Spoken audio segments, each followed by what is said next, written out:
मोदी अदलिया के सामने खड़े हो जाए, कान खोल के सुन लो, इम्पोर्टेड हुकूमत वालों,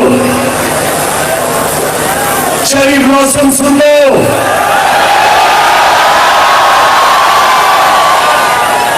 आसिफ जरदारी मुल्क की बीमारी सुन लो,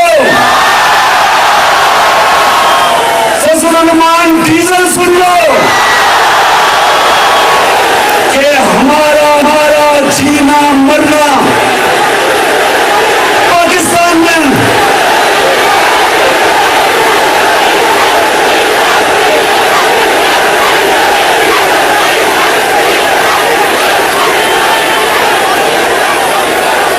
इमरान खान का कोई बाहर महलात, जायदादें, बिजनेस, कारोबार, इमरान खान का कुछ बाहर नहीं है। 20 साल बाहर कमाई की, सारा कुछ बेच के आज मेरा मरना जीना पाकिस्तान में। कभी सोचा कि बाहर का पासपोर्ट ले लूं। मैं जब 18 साल की उम्र से जब मुल्क से गया, कभी मेरे ज़हन में ये नहीं आया कि पाकिस्तान के अलावा मैं कहीं और रह सकता हूं। तो मैं ये इम्पोर्टेड हुकूमत को पैगाम देना चाहता हूं, क्योंकि तुम लोगों का जीना मरना पाकिस्तान नहीं। नवाज शरीफ जैसे उसका इत्तेफाक शुरू होता है, मुल्क से बाहर भाग जाता है। मुशर्रफ के दौर में तुम दबा के बाहर सऊदी अरबिया चला गया, उसके बाद वापस आया, मुल्क को लूटा, फिर जब उसके केस शुरू फिर वापस आ गया, और अब फिर एनआरओ की इंतजार कर रहे वापस आने के लिए। आसिफ जरदारी कितने साल बाद रहा, इनकी जायदादें, पैसा जो इधर से लूटा वो बाहर है, इनको कोई फर्क नहीं पड़ता, इनको कोई फर्क नहीं पड़ता अगर पाकिस्तान नीचे जाता, अगर वो प्यार करता है। इनके डॉलरों में पैसे हैं, इनकी दौलत में इजाफा होता है। अगर ये मुल्क नीचे जाता है, इनको कोई फर्क नहीं पड़ता, क्योंकि ये तो फिर बाहर जा सकते हैं। नवाज शरीफ के बेटे बाहर हैं, निजी पे गया, नवाज शरीफ 22 दफा लंदन निजी तारों पे गया, तो कोई फर्क ये वो लोग हैं, ये मेरे पाकिस्तानियों, ये कौन है? ये जरदारी हुसैन हक्कानी के जरिए अमरीकी सिपा सलार को मैसेज दी, क्या पैगाम दिया कि अमरीकनों को कहा कि मुझे जरदारी को पाकिस्तान की फौज दी, क्या पैगाम दिया कि अमरीकनों को कहा कि मुझे जरदारी को पाकिस्तान की फौज से बचा लो। प्रेसिडेंट होते हुए पाकिस्तानी को प्रेसिडेंट होते हुए अमरीकनों को कहता है कि मुझे पाकिस्तानी फौज से बचा लो। नवाज शरीफ ने हिंदुस्तान जब वो गया, हिंदुस्तान में उसने कश्मीरी हुर्रियत लीडर्स को नहीं मिला कि नरेंद्र मोदी नाराज ना हो जाए। और काठमांडू में जब छुप के सार की मीटिंग की नरेंद्र मोदी से, तो अपनी फौज से बच के की।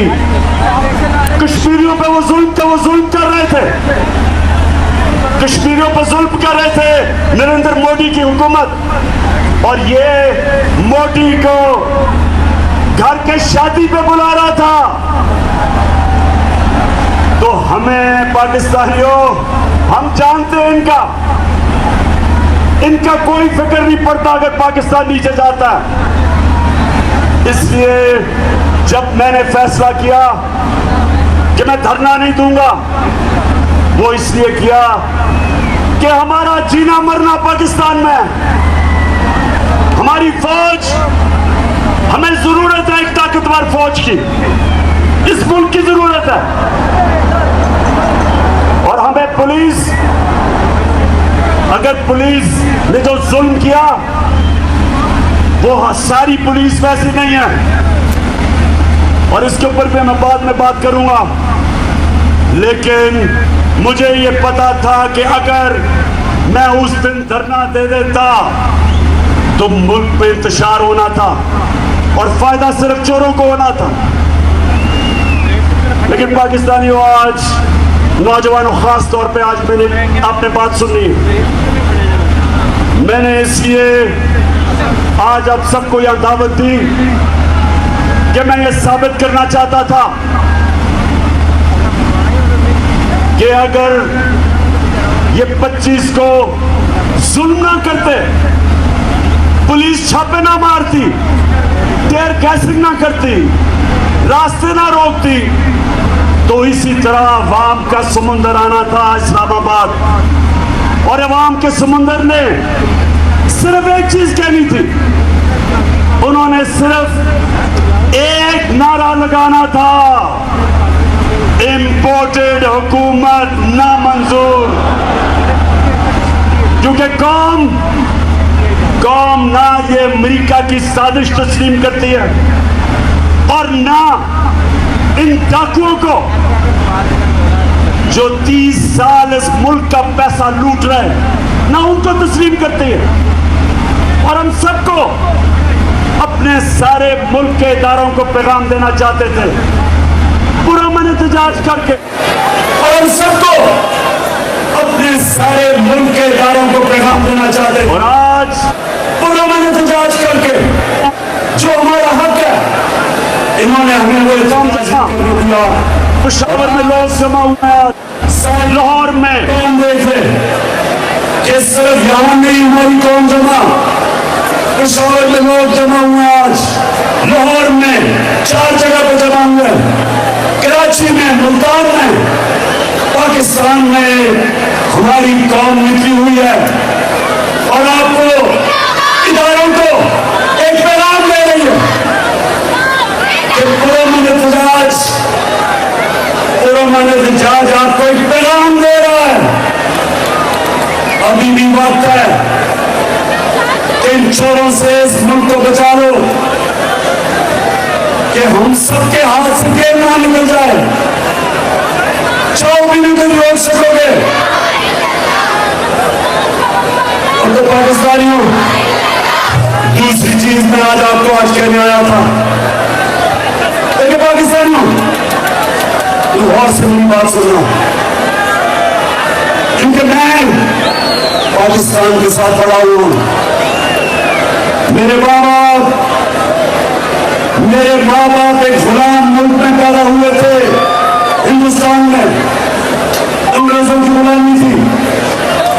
हमेशा उन्होंने मुझे बताया कि तुम कितना खुशकिस्मत हो कि तुम एक आजाद मुल्क में पैदा हुए।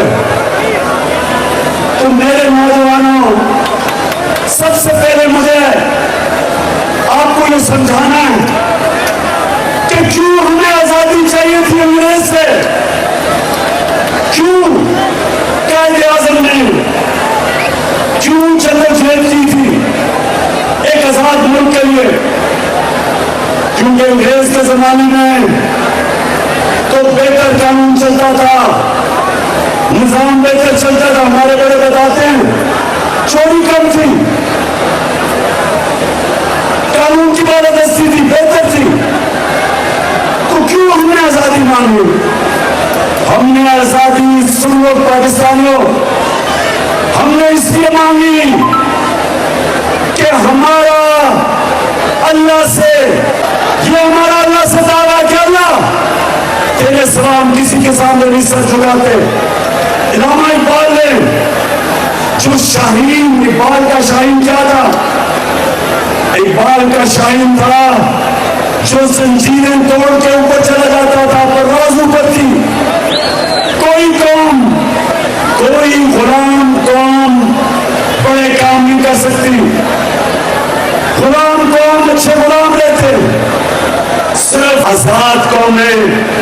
नाम बड़ा नाम बनाती है। और हमारा जो पाकिस्तान बना था, करारदाद मुकासद में हमने कहा था कि हम एक इस्लामी फलाई रियासत बनाएंगे, दुनिया को मिसाल देंगे कि इस्लाम क्या होता है। इलामा इकबाल ने अपनी शायरी से बताया, जगाया एक गुलाम मुसलमानों को कि तुम कभी शाही नहीं बन सकते जब तक तुम्हारे गुलामी की जंजीरें जमीन पर रखती हैं आपको। अल्लाह कुरान में कहता है कि मैंने तुम्हें अपनी सबसे अजीम मखलूक बनाया है, अशरफुल मखलूकात। और जब इंसान परवाज करता है, फरिश्तों से ऊपर चला जाता है। शैतान को कहा कि आदम के सामने झुको, क्योंकि इसमें बड़ी सलाहियत है। लेकिन कुरान ये भी कहती है कि जब एक इंसान गिरता है तो जानवरों से भी नीचे चला जाता है। मौलाना रूमी ने जो कहा कि जब अल्लाह ने तुम्हें पार दिए, चूंटियों की तरह रील रहे हो जमीन पे, तो ला इलाहा इल्लल्लाह जंजीरें तोड़ देता, इंसान को ऊपर ले जाता, छोटे इंसान को बड़ा इंसान बना देता है, इंसान में गैरत दे देता है। इंसान में गैरत आ जाती है जब वो कहता है कि अल्लाह तेरे सिवा मैं किसी के सामने नहीं झुकूंगा। तो इसलिए बना था पाकिस्तान। हम अंग्रेज की गुलामी से आजादी चाहते थे, लेकिन कायदे आज़म ने कहा कि हम ये नहीं चाहते कि अंग्रेज की गुलामी के बाद हिंदुओं की गुलामी करें, इसलिए पाकिस्तान बना था। लेकिन आज हम ना हिंदुओं की गुलामी कर रहे हैं अंग्रेज की, लेकिन आज अगर हमने अमेरिकियों की गुलामी करनी थी तो फिर आजादी की जंग क्यों लड़ी, क्यों जदोजहद हुई।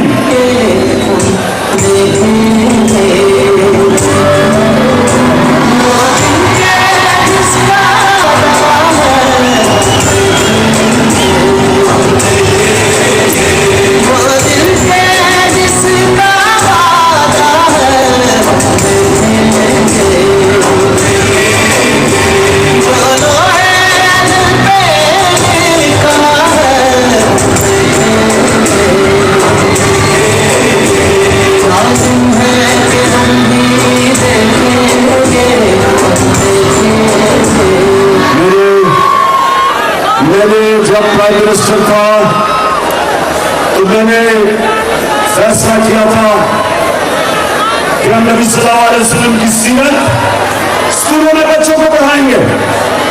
क्यों पढ़ानी थी? इसलिए कि हमारे बच्चों को पता चले कि वो मदीना की रियासत में वो क्या इनकलाब आया था कि दुनिया की तारीख बदल गई। तो पाकिस्तानियों ने सुना बात कि उन्होंने लोगों को आजाद किया था, और वो आजाद लोग उन्होंने दुनिया की इमामत की थी।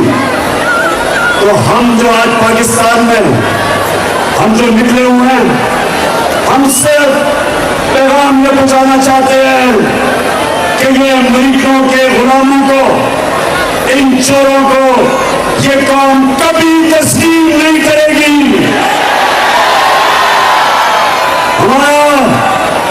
हमारे अजीज लीडर मोहम्मद सल्लल्लाहु अलैहि वसल्लम,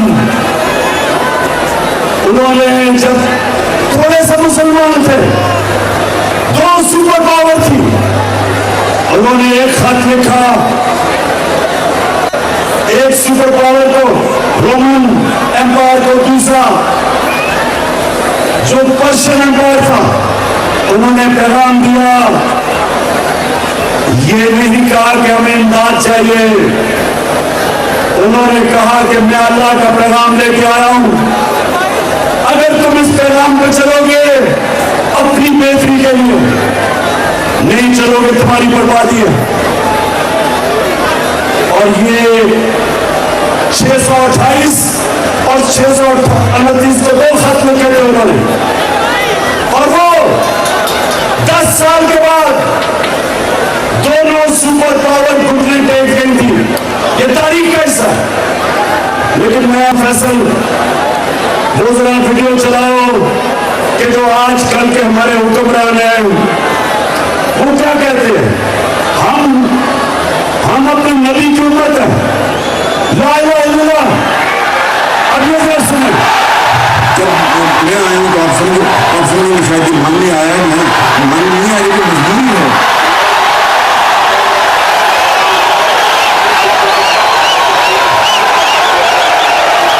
आवाज नहीं आ रही, आवाज नहीं आ रही।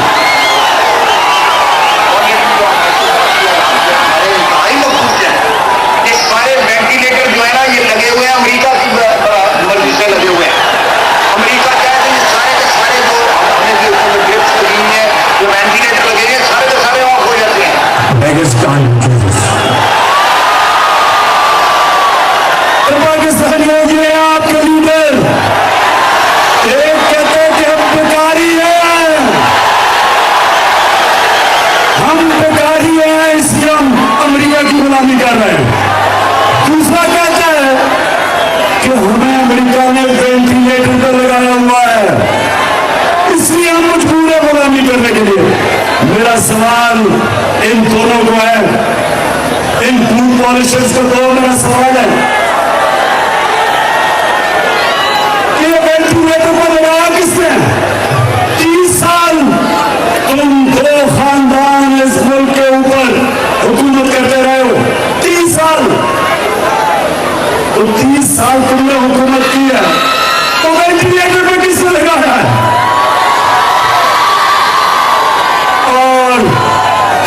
और हमारा प्राइम मिनिस्टर कहता है कि हम तो बेकारी हैं। अब मुझे ये बताओ, अब ये जरा पाकिस्तान ये बताओ कि कहां कायद आजम मोहम्मद अली जिन्ना, कहां पाकिस्तान का नारा, कि पाकिस्तान का मतलब क्या, और कहां ये अमेरिका के गुलाम, अमेरिका के चूते पॉलिश करने वाले कहते हैं हम अमेरिका के बगैर जिंदा नहीं रह सकते। तो मैं आज अब सबके सामने, लेकिन